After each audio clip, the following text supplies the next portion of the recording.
ఈ ఏడాది వైభవంగా ఆషాఢమాసం బోనాల పండుగను నిర్వహిస్తామన్నారు మంత్రి కొండా సురేఖ. బోనాల పండుగపై నిర్వహించిన సమీక్షా సమావేశంలో మంత్రి పొన్నం ప్రభాకర్తో పాటు ఆమె పాల్గొన్నారు. ఈ సందర్భంగా బోనాల పండుగకు 20 కోట్ల రూపాయల నిధుల్ని సీఎం విడుదల చేశారన్నారు మంత్రి సురేఖ.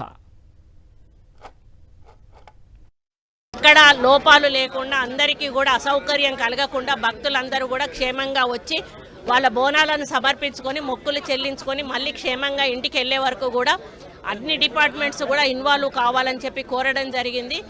మహిళలు ఎక్కువగా వచ్చే ఛాన్స్ ఉంది కాబట్టి బస్సుల సంఖ్య పెంచాలని కోరాము. ప్రతి చోట కూడా పోలీసు యొక్క నిఘా ఉండాలి అని చెప్పి కోరాము. సీసీ కెమెరాలు అడిషనల్గా పెట్టాలని కోరడం జరిగింది. టాయిలెట్స్ కూడా మహిళలకు కానీ జెంట్స్కి కానీ సపరేట్ టాయిలెట్స్ పెట్టి వాటి మెయింటెనెన్స్ కూడా చూడాలని, వాటర్ ఫెసిలిటీ కూడా ఎక్కడ కూడా వాటర్ స్కేర్సిటీ లేకుండా వంటకు కానీ తాగునీరు కానీ లేకుండా చూడాలని చెప్పడం జరిగింది.